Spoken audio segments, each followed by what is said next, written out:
All right. Good morning, everyone. Happy holidays. Sorry. Hi, everyone. Welcome to the December 2024 Read Cohort meeting. This one is very informal, so free to turn on your cameras, do your cup of cheer.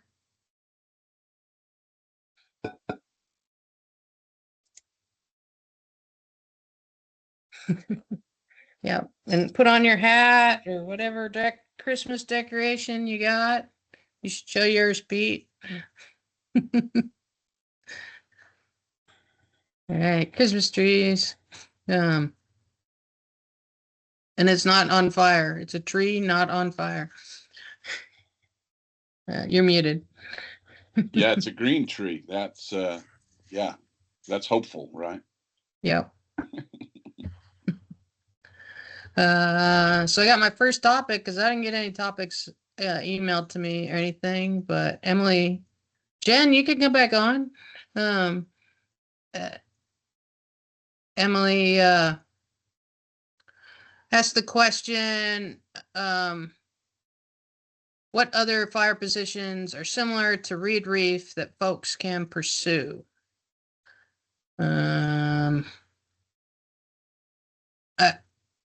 I don't know about really similar, but maybe some. Well, here's a good one. Jen, you talk about it. Bear.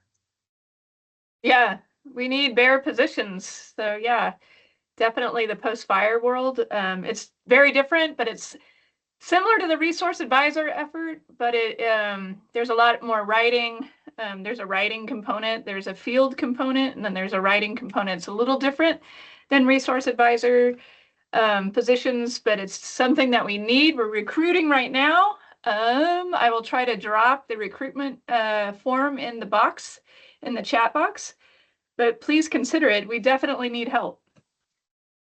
Yeah. You might want to, so you're going to drop in the recruitment for the Department of Interior bear teams. Yeah. And then just so people know, the Department of Interior does a interagency team. Also has semi-local teams, but then the Forest Service really goes for the local teams. Yeah. And but also recruits as needed. They don't have a standing bear team the way the Department of Interior does. Is that right, Jen? Yeah.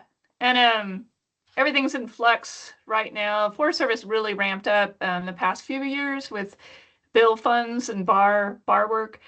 But it's a great group of people. They're very passionate and very dedicated. It's a great bonding experience. So you work closely with the team. You're kind of not really like a independent resource. The teams right now are flexible. It depends on the incident. It may be a small group of people or maybe a full-blown team with hydrologists and geologists, archaeologists, historic architects. In the Park Service, we need a variety of different expertise, but it's a great experience, and they're truly lovely, passionate people. And it's an opportunity to help Department of Interior lands out. You know, I've had my park catch on fire. You're exhausted by the end of the incident. And then the bear team comes in and they really lift you up. They really carry the football to the end zone and writing a bear plan and help you get set up for the post-fire environment. So it's an opportunity to help Department of Interior lands out. So I will look for that recruitment package and put it in the chat for you guys if you have any questions. Clark, you want to add to that? Add something? Yeah, I just second that. I had a great experience, well, several experiences being on the bear team. Got to meet Jennifer. It's definitely a challenge jumping from being a reef to the bear team. As she said, lots of writing, which isn't my forte, but I had a great team lead, and he was really helpful. And you know, it's not like you're reinventing the wheel. There are past bear reports that you can use as references. And one question I had is I'm a GS7, and I noticed on the recruitment package, it recommends people be nines. But obviously it didn't matter because they needed a forester. So, and I'm a certified arborist, so it said, "Oh, you're a forester now." So, you know, I definitely recommend it. And Daniel? Oh, yeah. So, oh, there's my camera. I sort of have an answer to that question, but I think it depends on similar in what aspect. So, yeah, bear's similar in a lot of ways. If you're someone who has fire experiences and is a single resource bias and likes being out in the field, you could come be a field observer. We're always short field observers. I think that fire background is pretty important for the intel that they bring back, but a lot of it, there is, as you all know, some overlap in the poking out in the field and GPSing stuff. If you like more of the camp stuff in plans, we have, situation unit leaders and GIS specialists and things like that that you can come do. So what kind of a plans chief would I be if I didn't recruit? No, that's great. I was put in, my goal had always been to be field observer. It takes, you have to get your single resource. What used to be heavy equipment, boss, crew boss, or engine boss. And going out as a read and trying to get those quals and not being a primary firefighter was really difficult. So I got like almost there and then never got to field observer. So I do like the plug for a field observer. It is a pretty similar position in many ways. Worth a shot, and depending on where you are, your fire folks might be short people anyway, so there's probably opportunities to fill in even on your home unit. Yes, and thank you, Emily, for helping recruit GISs. We are always short those, and if you like GIS and are not a big fan of sleep, come work with us. It can be fun. And then what else is there that you can do? If you like the analysis part, long-term analyst doing fire modeling could be a fun thing. You need to be a firing boss and a fire effects monitor, I think, or a division supervisor. But those are things too that you can work on a home unit. So there's definitely options out there. But that's my recruiting for plans. But then my question is, similar to resource advisor in what way? Because there's so many different jobs out there. And there are some great responses in the chat as well.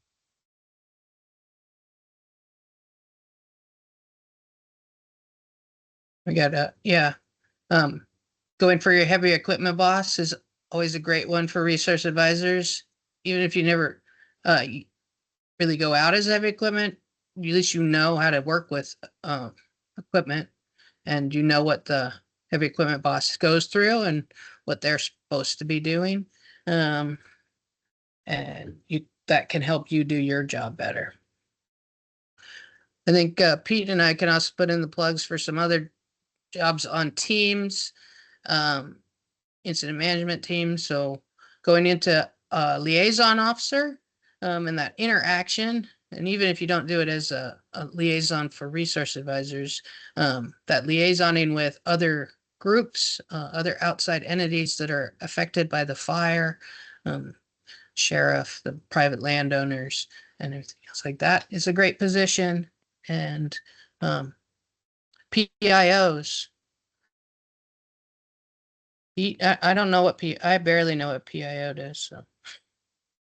Yeah, back to what Daniel was saying, play to your interests. I think it's, I'll just put a plug in for not abandoning operations, right? Like I get concerned sometimes with folks specializing too much too early. And man, if you can get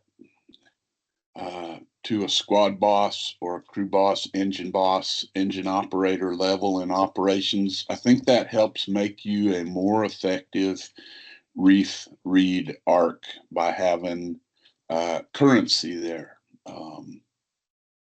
Then the older you get, you got to find something that when you get to be a broken down old gray beard like me, you want to find something that doesn't require arduous work capacity tests.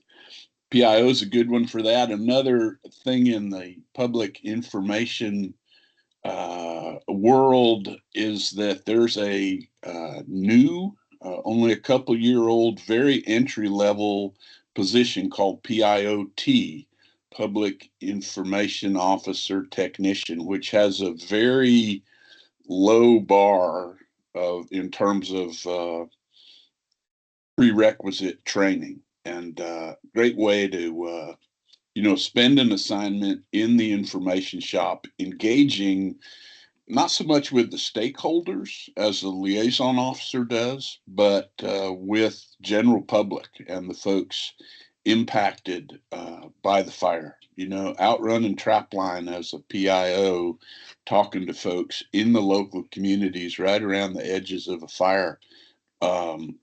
Really test your communication skills. And I think all of us as Reeds and Reefs and ARCs are challenged to be better communicators with the intersection of all the folks we deal with in our world. So my 2 cents.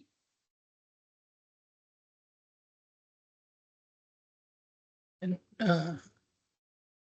we'll also put a plug in, like moving up and becoming a agency administrator, depending on your agency. Some agencies are very strict that you have to be a line officer, like the Forest Service really wants to be a district ranger or a forest supervisor, but other agencies will bring it down to allow other people to become agency administrators or agency representatives, AREPs, and being able to move up into that, I think could be very helpful.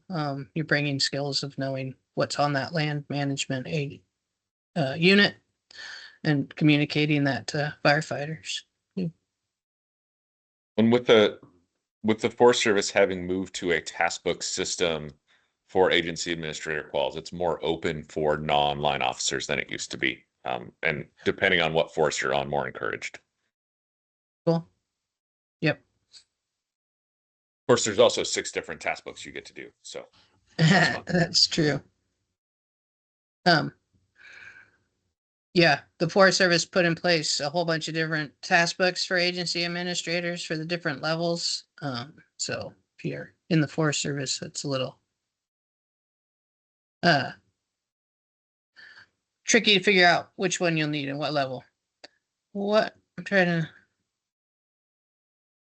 Pete, maybe there's a comment in the chat about trying to contact somebody about the PIOT. You know anybody? And then fire effects monitor, which is just below fire behavior or FOBs. So the FEMO is much easier. The test book is, and lower level firefighters can get the FEMO. But that's a great one for understanding fire effects and learning how to take weather and relating that to effects to resources. What other questions are out there? Or anybody got stories they want to tell about their fire season? Update on the NWCG positions is I have to ask if Jess is on. Jess Riesenberg or anybody else from the Resource Advisor Subcommittee. Brian, I see. Are you on? Yeah, Lynn, I'm on. Do you want to handle that question? So what's the best way to cover all this? So things were moving forward in 2024 and then they weren't. I think, is that the best way to put it, Lynn? Yeah. And so I guess position by position, Reef is currently in the IPTM process, and moving forward to move into 310-1, hopefully by the start of 2026. This process is going to take into next year. The other 3 positions of ARC, Reed, and lead read, which is everybody debates on how the REAC should be pronounced, but they should all be moving either in the federal supplement or for the lead read should be moving into the federal supplement for 2025. Task books for those will still be agency by agency, whether they require them, because that's what world we live in the federal supplement. And then Reef will have a task book once it moves into 310-1, and again, hopefully by the beginning of 26. Where that position is now, to get in the weeds a little bit, is the subject matter experts that met back in Boise in May have been working through all the comments from the contractor. It will go to the subcommittee in early 25 for comments, and then it should potentially move forward. I think that's about where we are. If there's any questions, Yeah, maybe a little bit, sorry. So for 2025, all the positions should be in the supplement. correct, None were being moved to 310-1 for 2025. correct, There will be changes to some of the qualifications for the positions. Those changes are in line with what we've presented in the past, but not all the agencies were on board with some of those changes. So the supplement will have some differences based on agency. And that's still the final wording of that. I haven't seen it on if that anybody's actually seen it. So that's the hope is in 2025, there will be stuff in the supplement. yeah. And I think the big thing there is lead read gets recognized as an official position, so there is progress there. Yeah. It's not every agency will recognize it, but it will be there for the people who want to get it. Yep. And I know the big one on the DOI side changed, just to let it be known, is that the all hazard course that is on DOI talent will no longer be acceptable training. I know that's one of the changes. And maybe a little detail too. One of the big stumbling blocks, there's a lot of work that got put into getting these new position descriptions and everything. And then, but part of this too is building the new classes that go along with the positions and getting those classes recognized within NWCG and having them official classes within NWCG. And because of lots of different reasons, partly because NWCG is going through the whole updating all the positions. Absolutely every official position in NWCG is going through this updating, which is just overloading NWCG. These new classes, we couldn't get those new classes through the system and get them recognized. And you can't have a position in the 310-1 that doesn't have an official NWCG class. And with the updating of every position within NWCG, they're updating all those classes and change. We've learned a lot about how people learn and how costs of classes and how we should be teaching them has changed. So that's just a huge workload, and we just couldn't get the cogs to mesh correctly. Would that be a good, Mike? Did I get that right, Brian? Yeah, and I think it's a good chance while we have everybody here, just a quick on IPTM. And that's what Lynn was referring to, is all these positions going under review. And one of the big goals of this process is to remove any barriers to getting people qualified. And that is looking at how long trainings are, how often trainings are, whether it needs to be instructor-led, online self-paced, or even things being moved to OJT. So that has a lot to do with all this process too.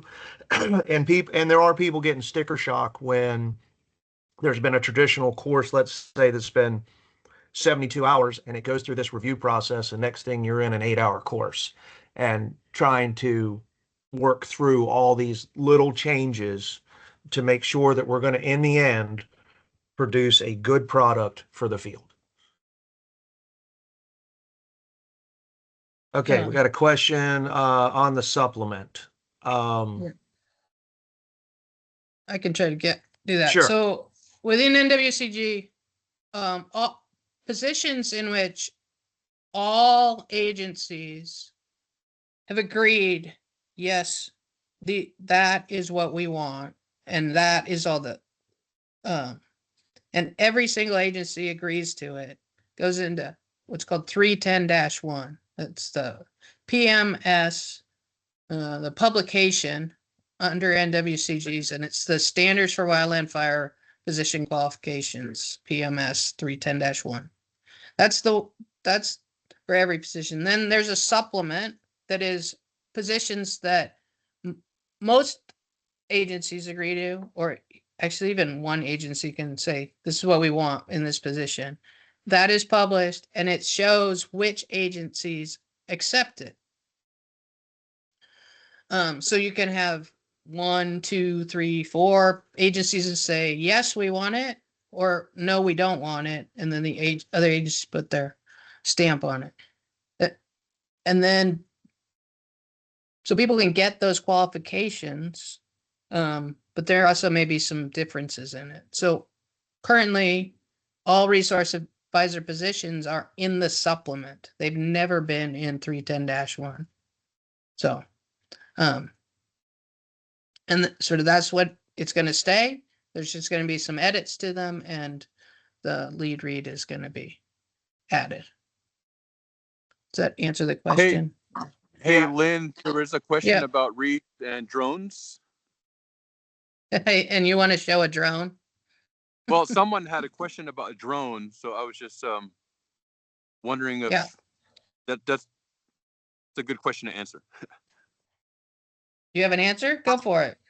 I guess I do. So I was out on the small fire in the Prescott about 3 years ago, and one of the crews had a drone, and I was able to utilize it to fly out to a really difficult to get resource site and make sure our structures were still standing. I guess it's just one of the possibilities, but it's definitely, they're handy if you can get them, and handy if you can work with the crews that know what they're doing. But I'm interested too. Has anyone else used drones out there?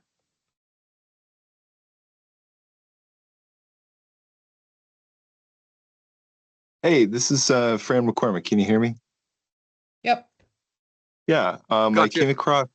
I came across a UAS team on the Coffee Pot in Sequoia Kings Canyon this past summer, and I was fascinated.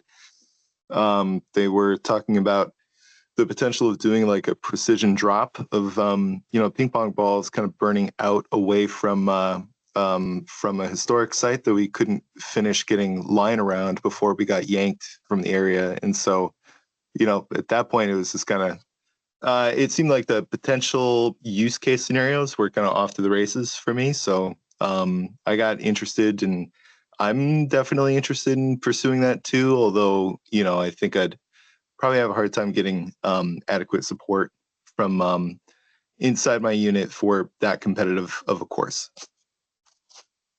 But yeah. Yeah, I was on a prescribed fire in lava beds earlier this year, and I was able to work with the drone operators to be in the trailer with them as they're firing around resource sites. So sort of like monitoring, but just monitoring, just viewing, and obviously they didn't affect anything, but it seems like there's a really good possibility of integrating read stuff with the drone operators and be in the trailer. Maybe it's a whole new qual to worry about. Yeah, absolutely. But no, I'm definitely interested in pursuing it if I can find adequate support.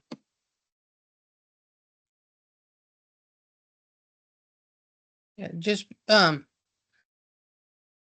with the, if you can't just bring your own drone up and start flying it on a fire. That's my one comment. That all that stuff and that drone work goes through air ops and they work with that. So, but for the crews that have them, working with them and asking, can you look at something for me?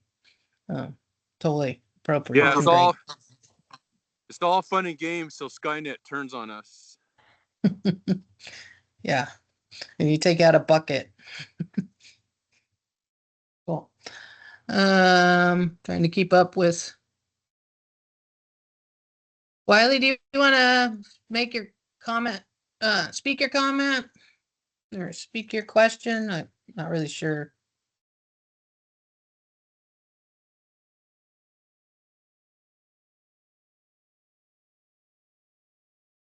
All right. What sorry else? about that. Yeah, my question is, so I'm the regional resource advisor coordinator for the Park Service in the Southeast region, or one of two. And I sent out a survey just before the holidays here, and to the entire group that's in my region. And one of the comments that came back was better communication, better organization. And I assume that's from the incident or while these reads are on incident. And I was curious on the lead resource advisors, what kind of advice I could provide to these folks for the upcoming season, what and how to make their experience better. Is that clear? I'm gonna let other people answer. Copy.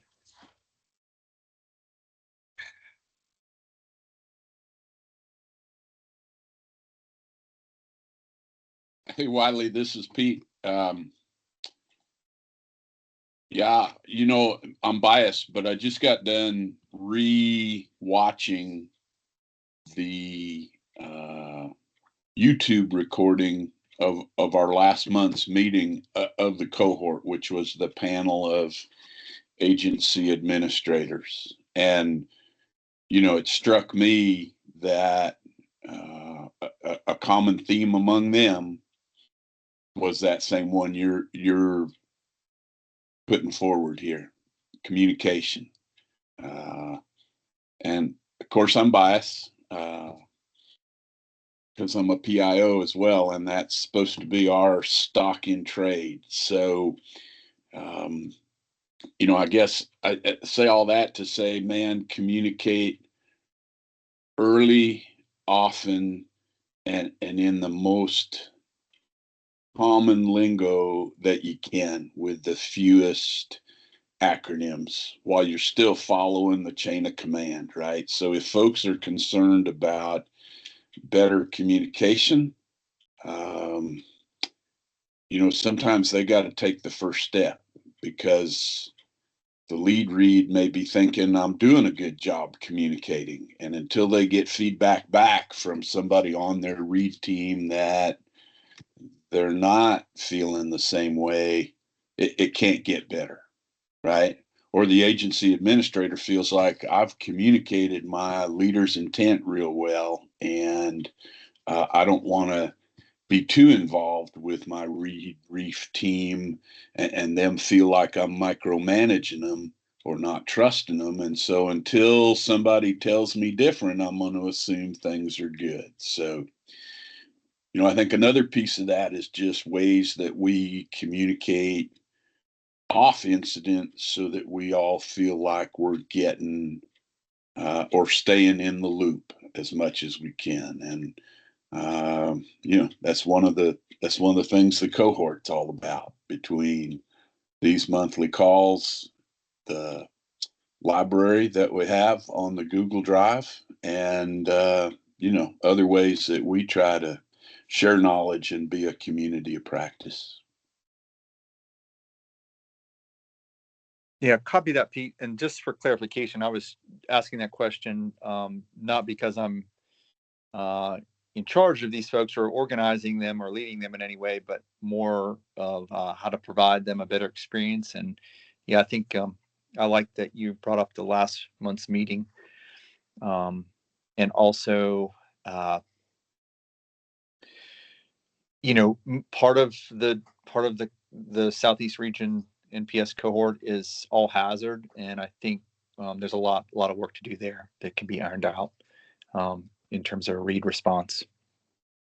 So yeah, thanks. And anyone else, thanks Pete, and anyone else that has some ideas, I appreciate it. Thank you. Daniel, is your hand up for this or for a different? Nope, for this. Go for it. So I was thinking in terms of making people's lives easier, especially resource advisors coming in from outside, making sure your units or whoever you support, helping them have those good guides and making sure your incoming folks are briefed on whatever weird particulars that unit has. And then I would like to take this opportunity to request that everyone be good at updating your spatial fire planning and WFDS. That really helps when we're making decisions about how to manage incidents. And it sure does make it easier to get that information also, when we need to make maps or something. Like if you have aerial retardant avoidance areas that are not in the National Feature Service for that or the National Layer and WFDS, we don't know that unless somebody comes and tells us that you have some weird special layer on your forest or your park. So having those layers updated are important. I know we have WFDS Next Gen coming.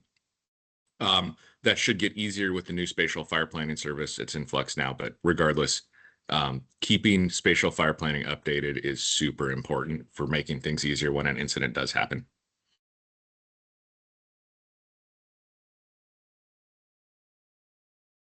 Lauren? For that.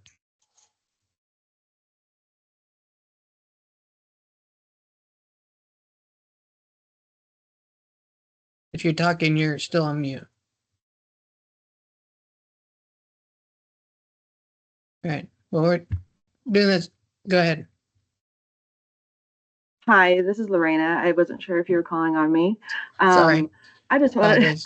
I just wanted to comment on this. This is something I feel strongly about, is the communication and coordination between the read group and the incident.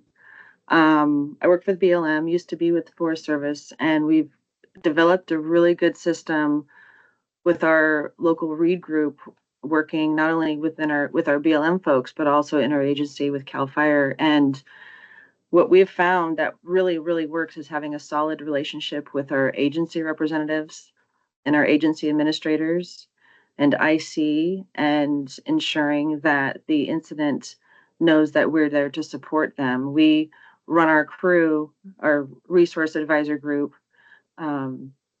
integrated with the incident, not parallel to, and ensuring that our resource advisors are comfortable in saying what's on their mind and comfortable working with everybody else that's on the assignment. That's one thing that's helped us to get through some of those bumps in the road, because sometimes resource advisors could be a little introverted by nature. I am, but ensuring that everybody's comfortable, and it can really make things go smoothly. Getting to know all the division supervisors on a first name basis, exchanging phone numbers, and just overall providing support. And I think that really makes a huge difference with the communication.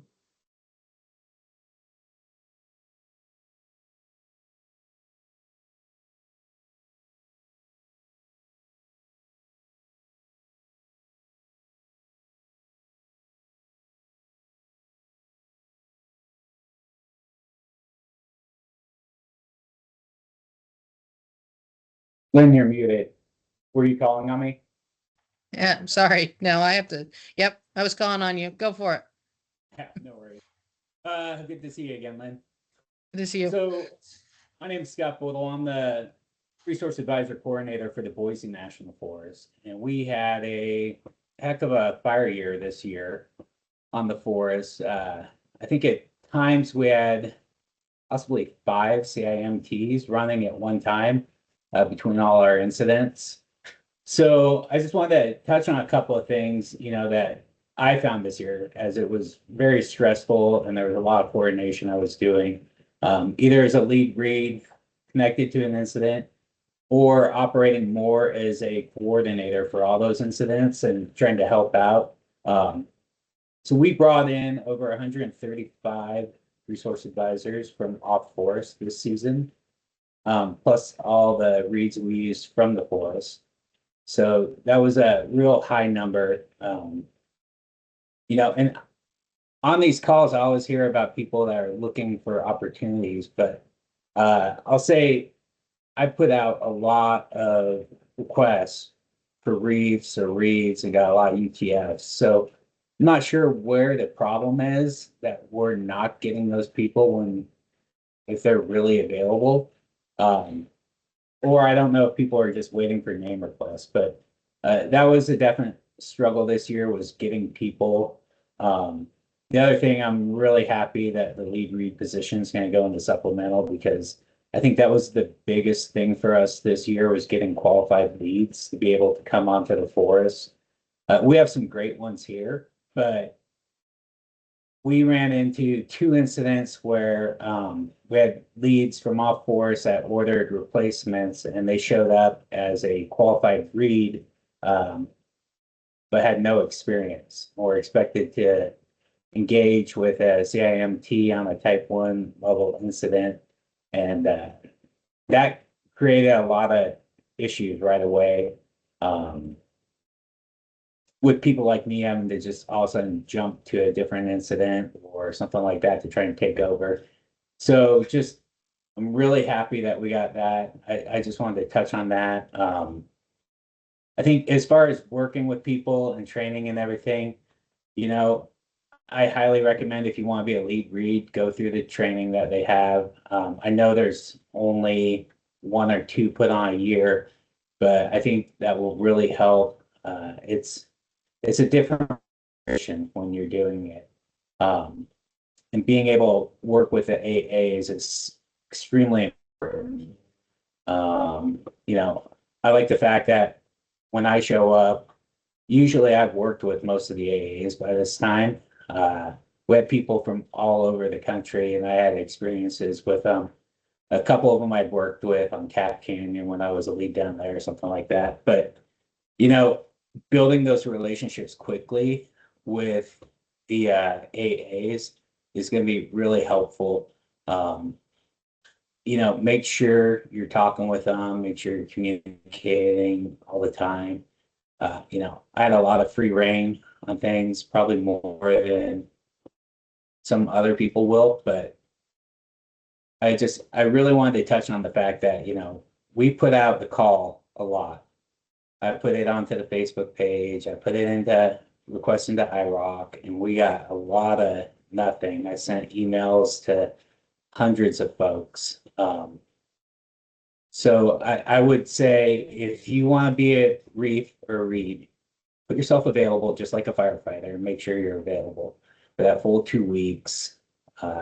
We see a lot of people, I had people contact me and they're like, well, I'm only available for 4 days. Well, yeah, then travel, that's not a whole lot of use. This year, I actually took people like that for short assignments. I think I put a minimum of 7 days just because we needed people, but having somebody for the full 14 is extremely important so that you can build and have the relationships with the people you're working with, all those divisions, the operations folks, all that. So that's all I wanted to say. It was a crazy season here on the Boise. We had a lot of fires, a lot of big fires. So thanks. Hey, Scott. Hey, thanks for letting me come up there with a trainee. I think it was a very nice assignment up there up on the Middle Fort complex. If You're you were the welcome. one I that, think we went through 90 trainees this year up here wow. on incidents. So I have no problem with trainees. I prefer a trainee if they have a qualified that can come with them. That's even better. So hopefully I won't need anybody for a long time, but knowing the Boise, it'll probably be about 3 years, maybe 4 years before I'll be looking again. Thanks, Scott. Yep. I want to add, go back to communication. from my perspective, working on a team and my whole job as a liaison for resource advisors is the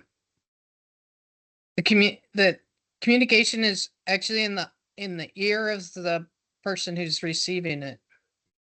We often think we're talking and we've talked enough, but we don't check in with that the person who's receiving it actually received the same message we gave. Or that they even know that they should be receiving the message. So I think part of it as a resource advisor is breaking down the barriers that inhibit firefighters from asking the questions. So if we're not there, if you're there, and I teach this in lead read class and every resource advisor class it is, being there and being present, even if you're not talking to them, and they know how to get a hold of you and they know where you are, or at least approximately where you are on the fire, and they have your phone number, then they're gonna have a higher probability to contact you. If they're seeing you every single day, they're gonna have a higher probability of contacting you than resource advisors that show up for a day, they're off for a couple days, they come back.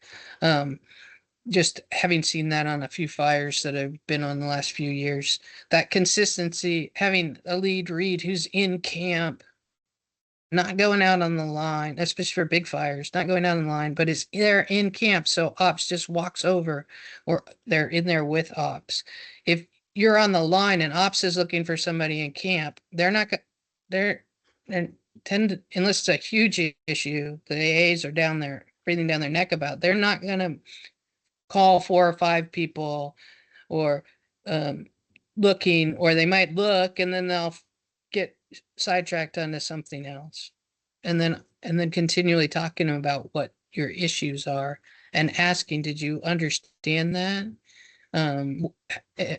Because your jargon, I know me as an archaeologist, I can spit out a sentence that to another archaeologist they will totally understand what I just said, but nobody else will understand.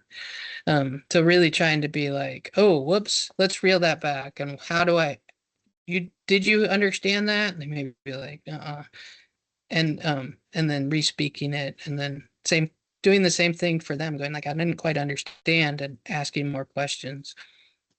And for your AAs, for everybody you interact with on a fire, and also the giving grace that everybody's high pressure, everybody has 5 billion jobs to do. We all know that. They're trying to do the best they can, and you're trying to do the best you can. And then everybody has a bad day. And on fires, day 7 to 8, when it's eat your young day for a team, and they're all best friends are yelling at each other, giving grace, and then really asking asking them too, like, how do you want to be communicated with? And that may be some way you hate communicating, but in that situation, tailoring how you communicate to the person you're trying to get that message, rather than assuming that how you communicate is how they're going to take good input. So hopefully that made sense. Also add, like, if you want to end up on a fire, put yourself available in IROC. All those other things, the Facebook page, the list that we have in for the cohort, setting up a Teams channel, doing emails, this is all backups, and they're great. They help us, but just trying to make yourself available in IROC, so that, again, that breaks down the barrier of being able for a lead reader, anybody, for ordering. They fill out one form, and they send it in, and it goes across the nation. That system's there for us to use, and doing that versus sending out thousands of emails, updating the Facebook, contacting the lead cohort. Like, the more barriers we can break down to making ourselves available and in the system, the better off we'll be, and the more often we'll be able to get onto incidents. Our community is growing and growing, and name requests are great, but they make us more insular and make it harder for people to break into getting a lot of experience. So that's my opinionated comment.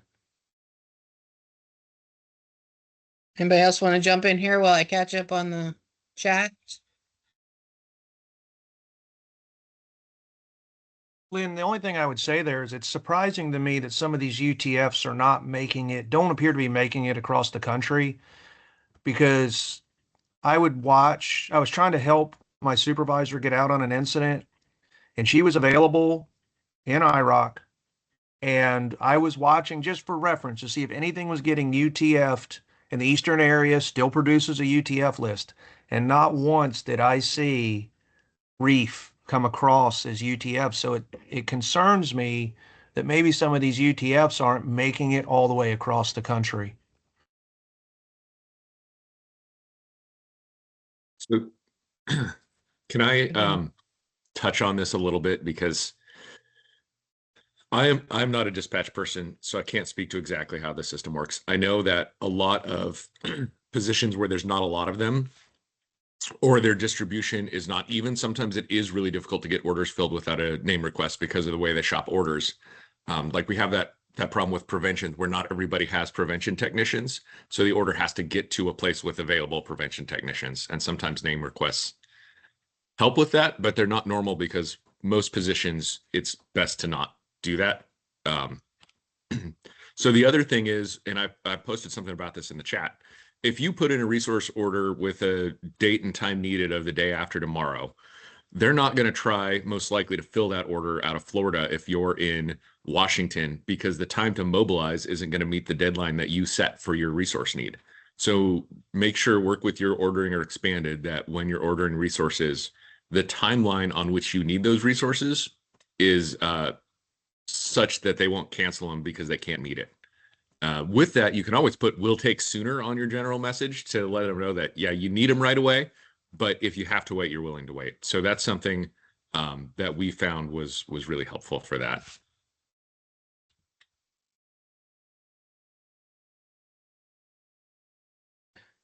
I will add one thing, that the I'm not a dispatcher either. My understanding is that it goes around in this circle, and it can get caught on different GACs, chopping it around and then it not ending up at the other GAC. One thing to do, a little workaround, and working with your team.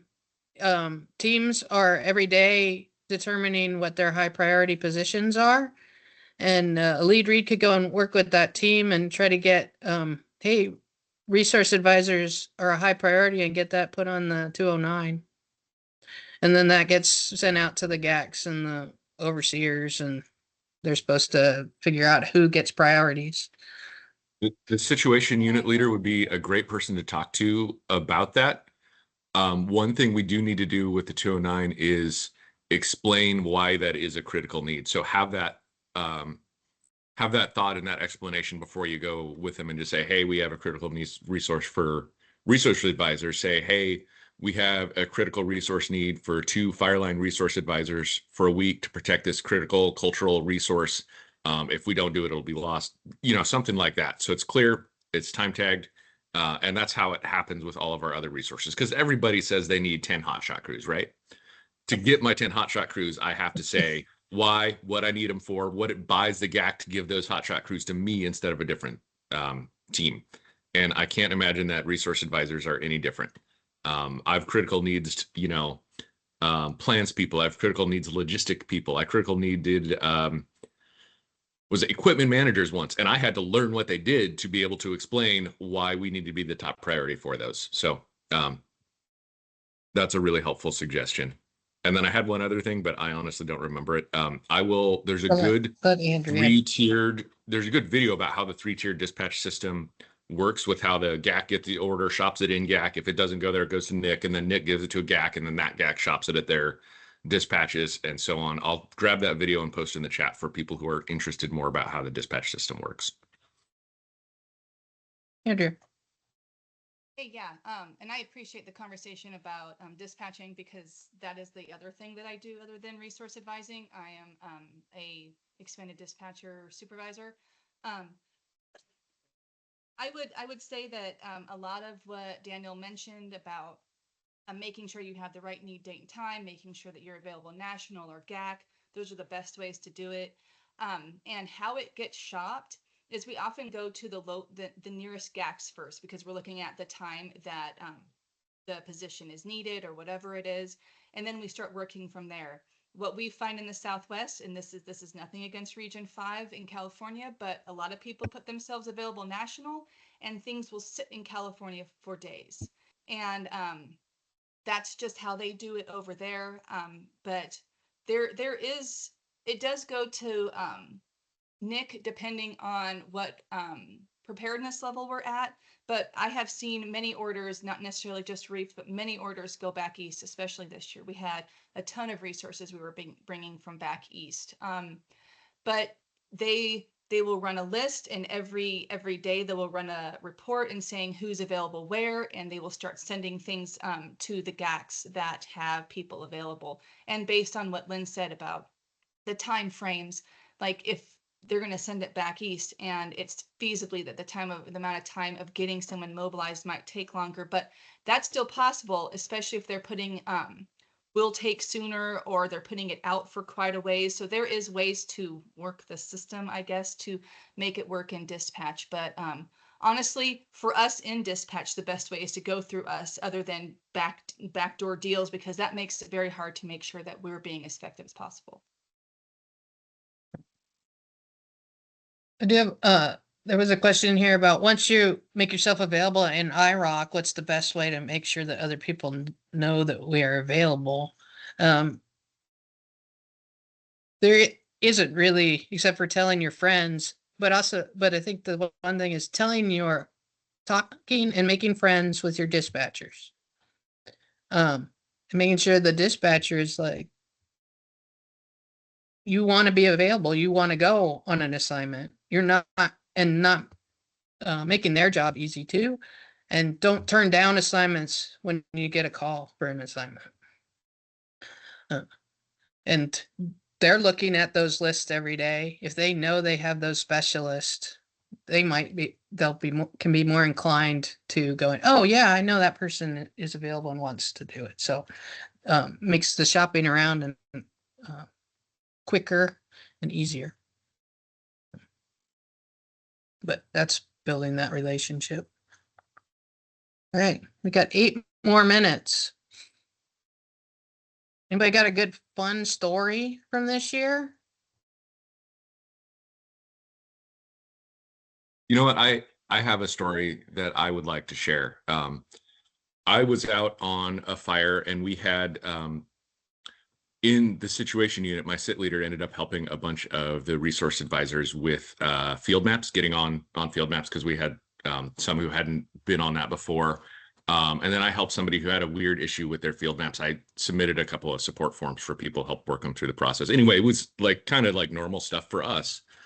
But a couple days later, the lead resource advisor at morning briefing called out, I think 3 or 4 of us from the sit unit, for how helpful we were, which, as a plans chief, I don't know that that was a valuable use of morning briefing time. But as somebody who was trying really hard to help, it actually was really meaningful for me. And so that was one of my prouder moments this fire season. So I just wanted to share that. Like I said, I don't know if it was necessarily the most valuable use of briefing time, but that recognition was really important, and it meant a lot to, I think, all of us who were in there helping out, because we are there to help, and sometimes it just feels like it's not appreciated. So that was really meaningful, I thought.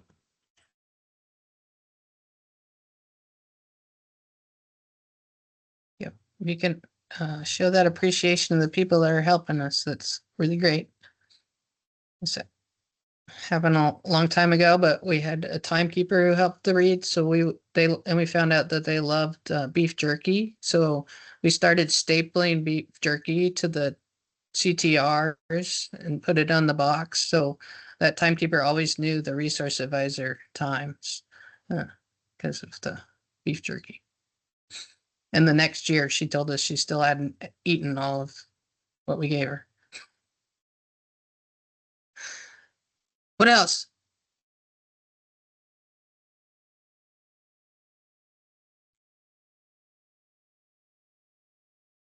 It was a terrible year. Hey, Okay, Lynn, I so- got sort of a humorous story. So when I'm out with trainees or even just regular coworkers out on a fire, we have these little routines, and I'm always telling them like, you got to choose the music to set the day. Whatever you choose right now is going to set the day. So we'll be like, the passenger will be like looking through YouTube trying to find the right song. And up in Idaho, it was funny because we just came up with this little game where we're imagining these bands that we're going to play live at dinner that night. So we just be like driving along, like, I know, live at Garden Valley ICP, Gregory Alan Isakov playing his acoustic sets and all that. But I don't know, maybe that's like day 10, year 10. You start thinking of little things like that to pass the time, but it can be fun. Thanks, Jason. It's always good to can dance at the beginning of the day. Question about the lead read class. So we are just starting to explore whether and if we can do the lead read class. So we the cadre has set up a meeting about it to figure that out. Anybody out there got funding to hold the class? We will be happy to come wherever we can get funding. The fire art class, same way. And the bunch of stuff. Oh, Pete, I had totally forgotten about this. We talk about this. What do you guys want to hear about next year in 2025? What subjects? We have January. January, we're gonna have the greening fire team come back and talk to us. We've talked to us in the past, but they're doing some new initiatives, and so they'll talk to us in January. But what else do you guys want to talk about?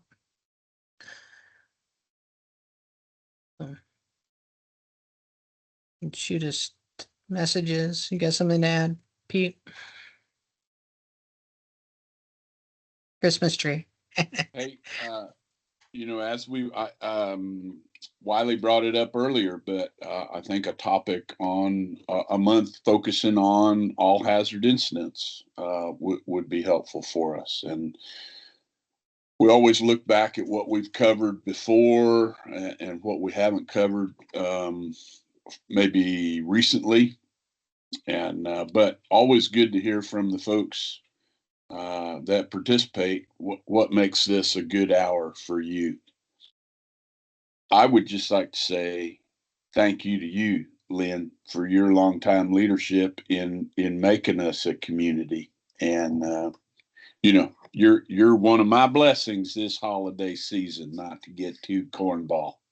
And appreciate all the work you put in and so many others between the NWCG Read subcommittee, all the folks that have worked on, getting Read related positions fully integrated into 310-1 and NWCG. So thanks. That's more a Thanksgiving shout out than a Christmas shout out, but I think it's very appropriate. Thanks, Lynn, and thanks everybody else who actively participates. Thanks, Pete. Yeah, I figured out I don't know, a month or so ago that next year will be the 10th year of the Read cohort. So everybody give yourself a good round of applause, a pat on the back for showing up for these and being a part of it so that it can keep going and we can keep people learning new things and having an active group. So thanks everybody for that. We got 1 minute, so I just had to say, happy holidays. Take this time in this part of the year to check in on your friends, your resource advisor friends, your fire friends. Send them a text, make a phone call. Just check in on them. It can be a hard time of year for people. It can be a great time of year for people, but it can also be hard. So make sure people know you're thinking about them and that you appreciate them. Small things help. So everybody have hopefully a great holiday season. Enjoy your time off. Stay healthy and start getting ready for next year. Thanks, everybody.